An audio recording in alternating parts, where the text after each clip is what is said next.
I am so delighted to be here. I just want to thank Paula and all the Peace Ambassadors, Satya for the introduction. I also want to thank Brian and Karen who are behind the stage here helping out with all the logistics, keeping all this moving. So a big hand for Brian and Karen back there.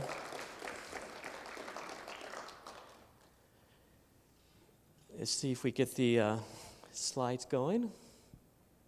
Brian? Okay. Great. All right. Paula asked me to speak on the subject, how can we increase the love, prosperity, and peace on earth? And I added, for all. This is a big topic. And Paula also asked me to be very practical, offer insights that all of us can apply in our life starting right now, and also point to resources that you can then go ahead and move forward to. So you want to have your phones out or notepads because there's going to be quite a bit of information here of really practical ideas on how to promote exactly all of this. Also, I'm going to be coming from the heart. This is not theory. This is not academic. This is not religious dogma. What I'm going to be speaking to you is coming from practical life experiences. And to make that real and to bring myself into my heart more, let me introduce you to some of the people and some of the background that goes through leading up to all the insights I'll be sharing. First of all, I want to just say a key theme that's going to run throughout this presentation is there is a power that will light your way to health, happiness, peace, and success if you but will turn toward that light. Paramahansa Yogananda. I'm going to make this really grounded and practical in this presentation. So I grew up in rural Indiana, 10 siblings, 9 by birth. So here's my family. Fortunately, the fashion has changed a little bit since then.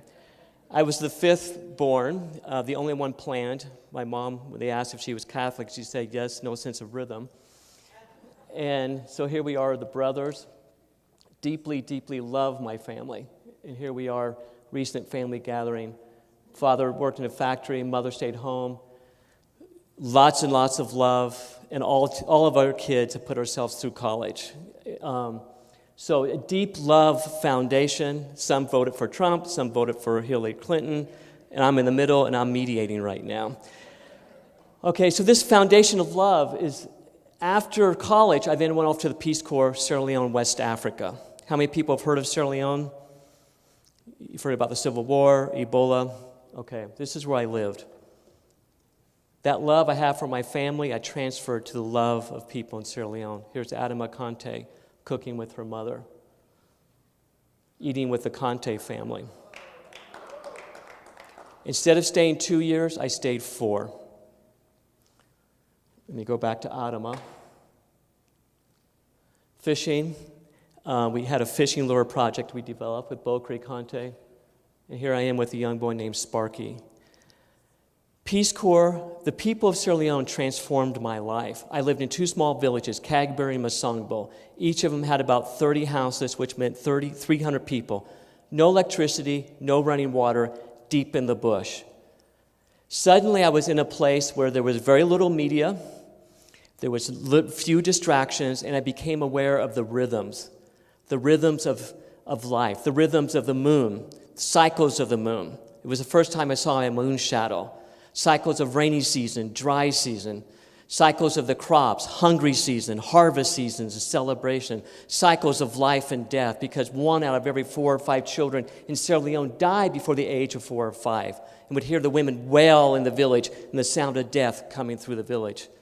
And there was also this deep relationship with spirituality, the spirits in nature, different spirits in the bush, and also with the ancestors and young boys and young girls.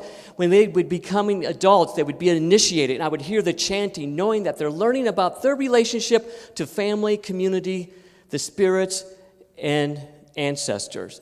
There was such a deep sense of connection and belonging, one that even with my family in Indiana, that went beyond anything I'd ever experienced. And yet my friends lived on less than $1 a day. And I was perceived as having a lot because I had more than 1 pair of shoes. So it was just such a profound experience to actually hear the hum of the earth because there was such silence at times. And this slowly transformed me. And it wasn't until I came back to the United States that I realized how much this had transformed me. So I come back to the United States, and then there's this massive media, everywhere there's media, advertisements. TV went from, let me go back to Sierra Leone here so you can enjoy Sparky some more. And everywhere there's media, we went from 3 TV stations to cable TV. And suddenly my family seemed more distracted.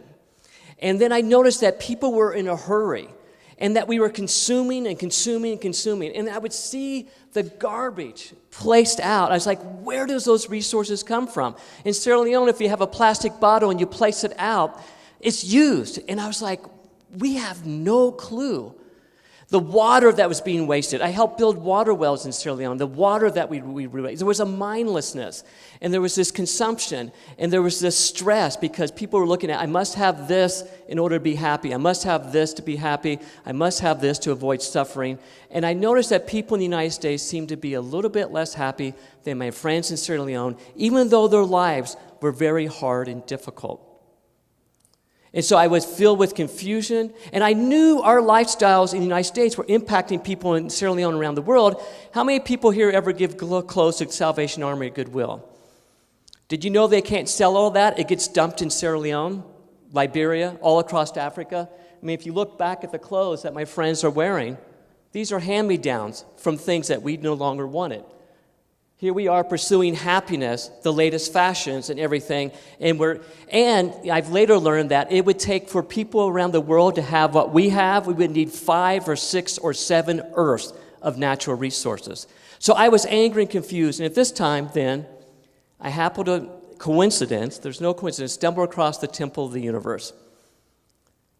And Michael Singer, who later wrote 2 best-selling books, The Untethered Soul, and also The Surrender Experiment. These are resources, take pictures. These books are transforming millions of lives. When I met, he's also known as Mickey, he has a small software company. Later, that software company then became WebMD. But he wasn't looking for wealth or anything. He was a yogi living in the woods seeking God. And he would talk about God and consciousness and bliss. And I would go to Mickey and say, Mickey, how can you talk about these expanded states of consciousness when malaria and malnutrition is happening in Africa? And here's a key lesson. He asked me, who asked you how it should be? And then he said, if the planet Pluto was orbiting in a way that you didn't like, what are you going to do about it? At this point, I'm really confused. And then he said, there are billions of stars and planets in the Milky Way, and there are hundreds of billions of galaxies. Before I came here, I read an article because of the Hubble telescope. There's now an estimated over 2 trillion galaxies in the visible universe. And Mickey said, all of that is guided by a universal intelligence. And if you turn to that intelligence, it will give you such bliss, such joy and wisdom, and it will lead your lives in ways that you never imagined, and it may even take you back to Africa. So this confused the living daylights out of me, but that started the journey. Started exploring different meditation traditions, then later read the autobiography of a yogi, started practicing Kriya Yoga, and I really wanted to understand how this Western pursuit of happiness, life, liberty, and pursuit of happiness, what was really at the roots of that. So I've been meditating 2 to 3 hours a day since 1990, and I just was really diving into it, and I also was really concerned about the world because we had the first Persian Gulf War, which was over natural resources, and then Sierra Leone went into a war. And this was heartbreaking because I knew it was tied to the global economy, which is tied to the pursuit of happiness. So I was diving deeper into meditation, and then I started to work for Search for Common Ground, which is one of the world's leading conflict transformation. And Ken, this is an organization that could use some amplifying because they are working in hard-nosed places around the world, transforming deadly conflict, transforming how people deal with conflict. I've worked there 14 years. And I got to go back to Sierra Leone during the war. And this is what I found. Sierra Leone had turned into a battlefield. Buildings were burnt out, houses shot up with bullets. I got to go back. I made several trips. Sierra Leone, Liberia, Burundi, Angola, Rwanda, all throughout sub-Saharan Africa while working for Search for Common Ground, while going deeper into meditation and meeting hardship, which I had never, ever seen, breaking my heart completely wide open. Sierra Leone, both villages I lived in have been sacked. Masongbo was sacked by a rebel unit headed by a teenage boy, and these are some of the combatants that were in that rebel unit. One of the teenage boys, the head of the commander was named Colonel Rambo, a teenage boy who was trained in part by watching Rambo movies. One of the other houses I lived in had been destroyed by a rocket-propelled grenade. Many of my friends had been killed, many raped, beaten, everything they had taken, many displaced for months, if not years on end. This was heartbreaking, and this is where I threw myself deeper into the meditation practice, asking God, how in the world can you allow this to happen? Going deeper into that, and then opening up to the states of consciousness, like how can this inner state of being exist side by side by 8-year-old boys carrying AK-47s? And I just went diving deeper and deeper into this while at the same time working with an organization that was dramatically transforming these conflicts. And this is such a powerful experience to have the heart broken and be able to work on peace building. Search for Common Ground, within a year of starting the project there, we had 89% of the country listening to radio programs produced by Sierra Leoneans. This young boy here had been a child soldier, and he's producing a radio program. This young woman had been abducted by the rebels when it was used as a sex slave, and she was producing radio programs. These people were doing dances across rebel-held area. Search for Common Ground has incredible technology on transforming conflict. In Burundi, within a year after the genocide in neighboring Rwanda, had Hutus and Tutsis co-producing radio programs. So here it is, having this incredible pain and heartbreak, and then having this incredible organization that's transforming conflict. And I kept asking, what is going on here? What is going on, and what is going on? Well, one of the things I discovered is that Sierra Leone's war was being fueled in part by the global economy. How many people have seen the movie Blood Diamonds? Unfortunately, it's incredibly accurate in terms of the atrocities, the hacking off of limbs. Sorry, I don't need to get much more gruesome. It's accurate. Blood diamonds and timber trade being used by warlords, being eaten up by people, wanting to give the everlasting symbol of love or wanting to buy the latest hardwood from Africa, consuming, driving this. Soviet Union fall apart. Ukraine floods arms, AK-47s across Africa. United States, biggest arms seller in the world. Yep, we got to support our economy. Dumping on places like Sierra Leone where my friends were being killed and raped. Inner peace is a global responsibility, because that lack of inner peace and that consumer mentality in this world today where we have technology that is just fueling consumption is leading to conflicts like this. I also, and I'm going to say more about that in a second, also learned that conflict is natural. It's a natural part of life.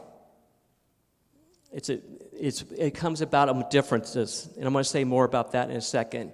And I also learned that that we are hardwired for compassion.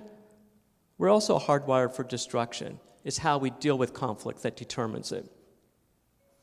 I met people in Sierra Leone, and just amazing people. In Burundi, for example, we had Hutus and Tutsis within a year of the genocide co-producing radio programs, and there was a woman who had lost 79 members of her family to ethnic violence, and yet she was co-producing programs. We are hardwired for compassion. The key is learning how to create the conditions that either bring out the compassion and the tolerance of forgiveness, or that creates the dynamics and the extreme polarization, which we're seeing in the United States right now, that leads to deadly violence. And I'm going to speak about that in a little bit more here. But I want to touch back on this idea of inner peace being a global responsibility. Oh, here's the Contes when I went back. I got to see them during the war. Adama Kante did die. She died giving childbirth when the rebels would not allow her to go to a health facility. This was, well, Adama is further back here. Anyway, which was heartbreaking. This is not academic. This is not theory. This is real. Okay. Inner peace is a global responsibility because the rampant lack of inner peace and the Western pursuit of happiness via massive consumerism is wreaking havoc on the environment and contributing to conflicts over natural resources. And again, it would take 5 or 6 or 7 Earths to satisfy the entire world to have the lifestyle that we have here. Conflicts, Sierra Leone, Congo. I traveled to Eastern Congo, Western Congo. Natural resources for our latest iPhones. Standing Rock. Okay, U.S. policies. Standing Rocks. The Shift Network. We're working closely with Chief Phil Lane Jr. and Chief Orville Looking Horse right now. And they said, Chief Phil Lane Jr. said they will go to war in a nonviolent way, that the Native Americans are going to mobilize around this because of the sacred prophecies about the black snake that will come underground and destroy the water. We are living in the time. Sean and Ken both spoke to it. We're living in a dramatic time. A couple of weeks ago, I was in Iran for 2 weeks. People told me, don't go to Iran, don't go to Iran. What I met there, everywhere, this is the crypt of Cyrus the Great, everywhere we went, Iranians came up and they asked us, where are you from? And I'd say, United States. And they would say, thank you. Thank you for being here. We love you. It isn't anything what we think, what we hear in the news whatsoever. And women there have more rights than most places across the Middle East. And 60% of the college students are women, and they're working in the workplace. And the Ayatollah Khomeini was the one who said, get out and get engaged in society. We don't hear that. We also kind of just say, oh, we led a coup. What I also learned is the depths of the impact of our U.S. foreign policy based on the need of oil, based on our need to keep this consumeristic society going. In 1953, Britain asked us to help, and we orchestrated a coup to put the Shah back into power. And I learned that one person and then we worked with Israel to train the secret police that wreaked terror on the Iranian people. One man estimated 4 to 5 million people in Iran died because of the violence during the Shah regime. Other people say that's high. And then, after the Islamic Revolution, we support Saddam Hussein, the war against Iran, and we supplied chemical weapons that were used against Iranians. Inner peace is a global responsibility. We can no longer have the United States and the rest of the world going around in a place of inner hunger that we're trying to solve by outside of ourselves. And this is where I am so passionate, because going into deep meditation, seeing the horrors of war, seeing the positive transformation of peace building, it's like there's got to be a bridge between this deep inner spirituality and also what's happening in the world. And so if we go a little bit further, I kept asking, what is this pursuit of happiness? Albert Einstein says, and I'm going to paraphrase, he says that we have our thoughts and emotions, we identify with them, and we feel like we're separate from the universe. And this is a form of optical delusion. We have to expand our sense of compassion to embrace all of humanity and all of nature. Tara Brach, Buddhist meditation instructor, psychologist, said, we have our thoughts and emotions, and we identify with them. And therefore, we feel separate from the larger whole. And with that sense of separation comes fear. And with that fear arises the wanting self. I want to be happy, and I want to avoid suffering. Every one of us have this operating system on the planet. And then here is the source of conflict. And the Gita goes into this in detail. The source starts deep inside of ourselves.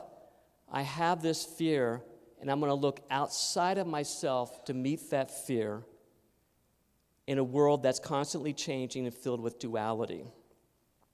And so that sets in motion this going out and trying to read a world. And then meanwhile, this hidden treasure is inside. And then you can see how conflict is natural, because then I start pursuing things. I'm going to bump into others, bump into others, bump into others. So conflict is natural. The Gita, the wisdom of the Gita, and the world peace-building technology are really starting to overlap. What happens, though, is when we're only looking outside of ourselves, we're not looking inside, it creates what psychologists call the hedonic treadmill. People heard of this term? What it is I'm looking for something outside of myself. I go and buy it, or I have this experience, and it leads to this inner rush of energy, and it feels good, and then it passes. And so I go looking for the next thing, and the next thing, and the next thing, and the next thing. And with technology today, technology has sped up. I mean, when I was in the bush in Sierra Leone, the first computer didn't exist. I come out, I meet a computer. We've had so much technological breakthrough in the last 30, 40 years. Internet, cell phones. We are so interconnected, and we've put into it this consumeristic economy that's just driving things. And so the hedonic treadmill is speeding up. And what psychologists are finding, it actually leads to stress. I don't have what everybody else seems to have. And I'm feeling more isolated because I'm busy spinning my wheels trying to get the things I want. It actually leads to less happiness. There's a wonderful film. This is a resource. The Economics of Happiness talks about the impact of the globalization on Ladakh before and then after. Powerful film. Very powerful film. So we can see how global inner peace is a global responsibility because of all these reasons. The time for deep spiritual wisdom is needed now more than ever. And that's why I said yes to coming to this conference. Spirituality is critical.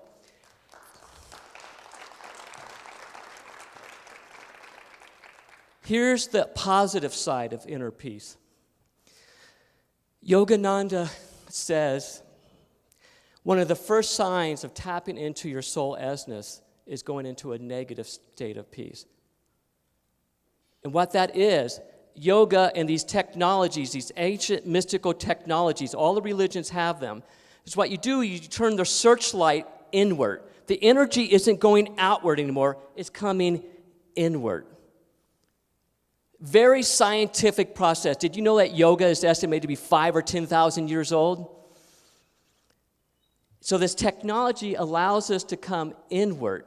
And when we start to turn off all the distractions and calm the mind and calm the emotions, there's a negative peace. And when we go deeper into that, with this technology, these ancient science technologies, yoga, meditation, we start to experience a positive peace. That's when we're contacting our soul essence. Some people would say the witness. People are familiar with the witness. This is where I can witness my thoughts and emotions. Please read the surrender experiment. Michael Singer talks about the day when suddenly he realized he could witness his thoughts. And he's like, what is this voice in my head? All of us have this. Right now, every one of us has the ability to witness our thoughts and emotions. That's the doorway to God. That's the doorway to your soul. Is it be still and know I am God? Go into the witness. Be the witness. Merge into the witness. And what happens there, this is powerful. And this is, what happens is when we go in at inner peace, at deepest level, it opens us to our soul essence, creativity, power, and wisdom. It awakens compassion and can clarify life purpose in service to a larger whole. This is not theory. This is happening. Richard Miller is a psychologist, longtime yoga meditation. Here's a resource, iRest. iRest. He took Nidra Yoga, he mainstreamed it into iRest. He's working with the U.S. Defense Department, Veterans Association, homeless people, therapists around the world, introducing this ancient technique of how to calm oneself. And what he says is that when people go into this non-dual state, he says we're all born with the capacity for dual and non-dual states. And when we go into a non-dual state, we feel our connection with a larger whole. Basically, quantum physicists say we take our individual consciousness and we tap it and connect it in with a larger universal consciousness. What happens is it helps to heal PT, post-traumatic stress syndrome. It facilitates healing. It also awakens compassion. Compassion is an innate quality in each of us. It awakens compassion because we're feeling our oneness with one another. And also, he says a big part of healing is that it awakened us. We get so calm and quiet, connected with our soul essence, and we're feeling compassion with others. We have a clarified life purpose that includes the benefits of others. Inner peace is a global responsibility because we need more and more people moving from the selfish individual pursuit of happiness to I am connected to a larger whole, I care, and I'm going to bring my best qualities. Here is another part that is just so profound. Llewellyn Von Lee, I was participating in the Global Peace Initiative of Women gathering in Silicon Valley, a dialogue between technology people in Silicon Valley and mystics. Llewellyn Von Lee opened it, and he said when he was in his early 20s, he went into an ecstatic state where he dissolved into light for days on end. And when he was in this state, he could see the connection of everything in the universe, and he could sense all the different technological breakthroughs that are possible. And he could sense the technology to help us with climate change and all these major global problems. All of that is accessible through deeper states of consciousness. He says, but they cannot be reached if you have any element of selfishness or greed. Ervin Laszlo, a scientist, talks about the Akashic fields, how all the ideas and information that's ever going to exist are accessible. Yogananda would say in the causal plane, all this information already exists. So when we get still and we do our daily spiritual practices, what we're doing is we're allowing ourselves to tap into the universal wisdom that's guiding every atom, with 2 trillion plus galaxies. We're tapping into that wisdom. And that wisdom wants to express through us. And that love and that compassion. Inner peace is a global responsibility. People used to say, how can you spend 2 to 3 hours a day meditating? Isn't that selfish when the rest of the world is suffering? It's like, no. Your spiritual practice is a priority for the world. And believe me, that is one of the toughest places that you're ever going to meet conflict. Read the Gita. Yogananda's got a 2-volume interpretation of it. It's an ancient science of how to deal with the ego and the different conflicts that come up. The world needs this now more than ever. Each of us taking responsibility to deepen our relationship with our own soul essence. The third aspect is action inspired and guided by inner peace can be effective, compassionate, innovative, and fierce. Because it is informed by and aligned with universal intelligence and laws. Think about Gandhi, the power that he was able to yield by tapping into these universal laws. The good news is that yoga, meditation, and these mystical traditions, contemplative prayer, are spreading around the world, in part because of the hunger and pain and the spiritual void from this massive pursuit of happiness. Google has a program called Search Inside Yourself. Yoga, International Yoga Day, June 21st. The fun thing about yoga, and also here's a free resource, yogadaysummit.com, 15 hours of yoga. I went to Rishikesh, interviewed swamis and swaminis on the banks of the Ganges, and it's just beautiful, beautiful, beautiful story. And Satya was there and others. The thing about yoga, here's something that you may not realize.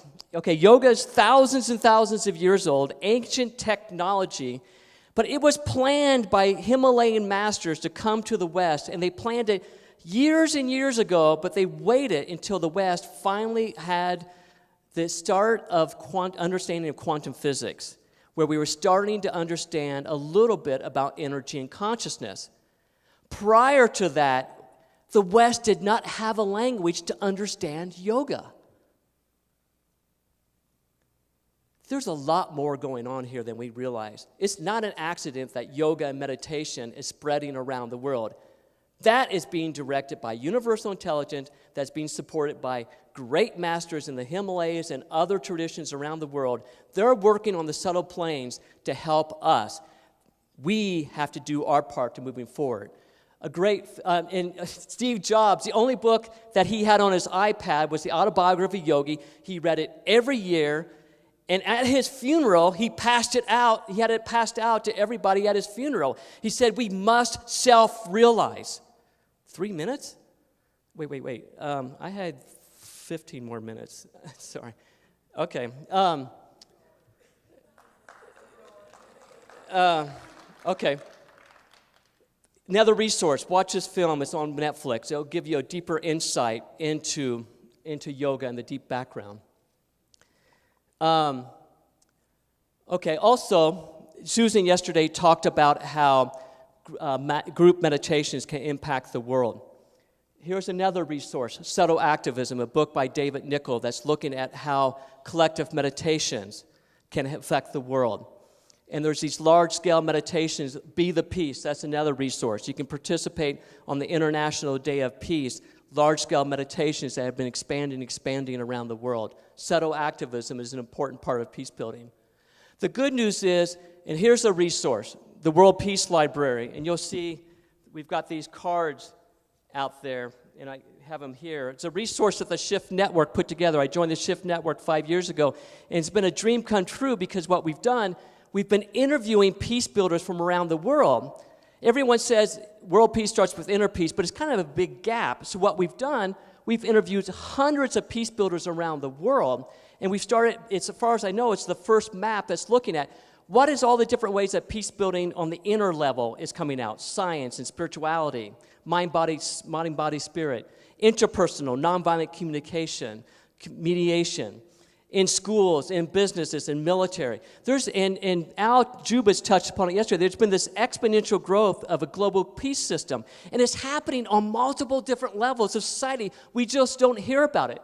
This resource, please go and use it. There's free auto recordings. This man here, Colonel Puck Mickleby, was in the Pentagon, was asked to create a new strategy for the United States. After 2 years, he says, we've got to get away from this dominance control. We need to lead by credibility. We need to look at sustainability. Climate change is the biggest threat in the world. He left the military because the U.S. government wouldn't listen to it. I mean, he's saying the same thing as Chief Phil Lane Jr. saying, or the mystics are saying, please use this resource. So there's this exponential growth. I think, and we need a bigger language for peace. Everyone says peace, but look, here's a wonderful quote from Steve Kalalea, who wrote the Global Peace Index. Have you heard of the Global Peace Index? Please read it. It's an incredible free resource that measures the most peaceful and least peaceful countries in the world. Estimated over $13 trillion was lost to violence last year. He says Sanskrit has 108 words for love. Islam has 99 names for God. Japanese has 14 words for beauty. We've got one word for peace. We don't have enough words to accurately describe all the different types of peace. I think it was Socrates who once said, if you don't have a word to describe something, then how can you think about it? We're at this place where we need a bigger language with peace. So we've been looking at creating it's really an ancient narrative of peace from inner to international peace building. Raising our awareness of all these different resources. Here's another resource, James O'Dea, a good friend and mentor of mine. Conscious activism. This is the key place. It's a little bit different than spiritual activism. Well, it's similar, but conscious activism is taking the deep spiritual wisdom, scientific research around consciousness, in neuroplasticity and neuroscience, together with hard-nosed peace-building skills, and starting to look at how do you bring all those together into an embodiment of one person who is acting for peace based on a deep spiritual side, who's aware of what happens when the lymphatic or when the amygdala gets triggered, who can look at the science. Powerful book. To me, this is the frontier of the leading edge because we don't need any more angry peace builders. We don't need angry activists. We need people who are grounded, practical, centered, who are going to do the inner work, who can draw upon the practical peace-building skills. Here's one. Here's another book. Write this one down. Connect it, completely connect it. Rita Marie Johnson combines nonviolent communication with heart math technology. Heart math technology looks at the science of the heart. We have all the science of the mind, looks at the science of the heart. Very simple techniques. When you get triggered, she has techniques on how to calm down, tap into intuition, And then nonviolent communication is then how do I communicate with somebody effectively? We have so much technology available. I mentioned this to a friend of mine, and 2 weeks later, his wife thanked me. He said, for God, finally, it's the first time he's acknowledged my feelings. It's changed our marriage. Powerful resource. We have a Peace Ambassador training coming up. The Shift Network is a social enterprise, which means we're for-profit, but we're heavily mission-driven. All the peace work is our philanthropic work. The World Peace Library, completely free. This training is designed to take a person through 12 weeks online through a process going through inner peace, healing personal collective wounds, communicating peace, mastering system change, organizing for peace. We do ask people to pay for it if you can, because if you can't pay for it, that pays for scholarships for other people who can't take it. People from developing countries underneath 24 years of age can sign up for free. So please, all the peace ambassadors, look at it. We have if you can pay the full amount, you're going to pay for others. If you can't, ask for a scholarship, pay part. If not, apply. I mean, our goal is to train 10,000 peace ambassadors, because it's great to be a peace ambassador, but what we also need to do is we need to do the inner spiritual work and get the practical tools, which are, there's so many practical tools, and we've streamlined some of this here. And as far as I know, this is the first training that I've seen in my 30-some years of working in peace building that is really taking serious the inner dimension. Because one of the things that was hard for me at working Search for Common Ground, people wouldn't touch the spiritual component as much, or the inner component, but that's starting to change. There's some really beautiful initiatives now looking at the inner science of peace. I'm going to be wrapping up here. Here's a dynamic that I learned at Search for Common Ground that I think is critical for all of us to be aware of. Because I kept asking, how in the world how can genocide happen? How can that happen? Here is a dynamic. Okay, we have the potential for compassion. Here's the flip side. In conflict, there's a pattern that often happens. Extreme positions will drive the agenda. Extreme positions tend to have the loudest voices. They also tend to get the most media attention, which amplifies it. We saw this in the U.S. in the election process. So they use anger and fear to drive the agenda. And then the problem becomes the other. No. The problems can be shared problems. Healthcare, economics, it could be environment, all these shared problems. No, the problem becomes Donald Trump. The problem becomes Hillary Clinton. The problem becomes Hutu, Tutsi, Israeli, Palestinian. And then we start to polarize. And then we stereotype, demonize, dehumanize. Who's ever stereotyped a political figure? Who's ever had fun laughing at a political figure? We all do it. This is why we bring in mindfulness. We bring in awareness. We bring in the ability to witness our thoughts. Because what happens is when we start to do this, fear increases. And when we have fear, we have multiple identities, but we narrow it to one.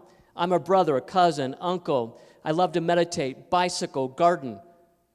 When there's intense fear, the amygdala, this is where the science comes in, the amygdala gets triggered, the lizard brain, fight or flight. We narrow our identity down to one. I'm Republican, you're Democrat, Hutu, Tutsi. It goes on. We have to be aware of that. We have to be aware so that we're no longer contributing to this dynamic. How to do that? Mindful, watch your thoughts. Am I stereotyping? Am I demonizing? For heaven forbid I ever dehumanize. Because once you make someone less than human, what do you do with them? Kill them. This is unfortunately another potential of the human dynamic. And we've seen it throughout history. And just to touch upon it briefly, one of the things I learned in yoga, whatever frequency your mind and thought is, you tap into the collective of that frequency. I hope that's not too abstract for folks. So if you're thinking and vibrating around love and compassion, you're tapping into that universal frequency and you become a channel for it. I studied that a lot because I was trying to figure out how can an 8-year-old boy turn into a killing machine. It's the opposite of a yoga training. It's exactly the opposite of a yoga training. So you train yourself and then you tap in because we're not alone. And this is where prayer comes in. You pray, make me an instrument of your peace, practicing the presence of God throughout the day. These religious, these spiritual techniques, they're there for a reason. We have a lot more help. All we have to do is ask for it. Make me an instrument. Be aware of the mind. Am I dwelling on negativity? Can I dwell on the positive? Can I dwell on love? Okay, practical techniques. Okay, what happens, and this is the brilliance of Search for Common Ground work, is they're expanding the middle. Most people are in the middle. You want to expand it. And again, look at Search for Common Ground work. They're using radio and television, soap operas to help people re-identify with a common humanity. Because science is showing is when we recognize our common humanity, it awakens compassion. So again, we're looking at what's the best technologies, spiritual technologies, peace-building technologies, where we can unleash this global wave of compassion that's in the hearts of everyone. And so we expand the middle. So Search for Common Ground's work does that. And that awakens compassion, tolerance, forgiveness. And then the other thing about it is, with the mindfulness, again, with the mindfulness, is just being mindful in the present moment. Okay, so here's a technique that you can do. Very, very simple. How many people ever say hello when you walk by somebody? Everybody ever do that? I heard a corporate consultant say he was in Tibet. He met a young girl who introduced him to Namaste. And he said, I don't have the same word in English. So when he got back to his business, he would stop and he would say hello, and he would really look the person in the eye, and internally he would acknowledge their humanity, their divinity. And he said over time, the office dynamic became more pleasant, more friendly. And then it became more efficient because there was greater trust. And now he's out teaching workshops on how to build trust.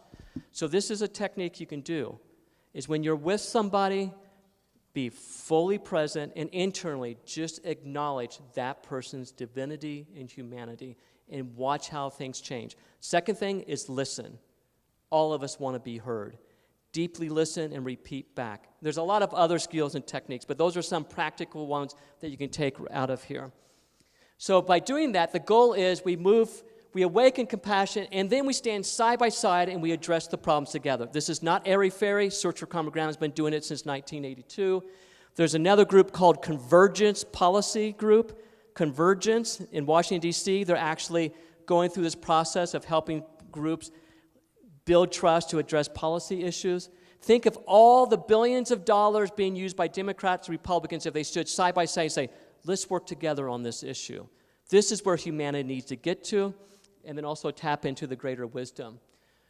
Long-term perspective in wrapping up, peace building is a long-term process. Be patient. It is. You just got to be patient. There's going to be ebbs and flows.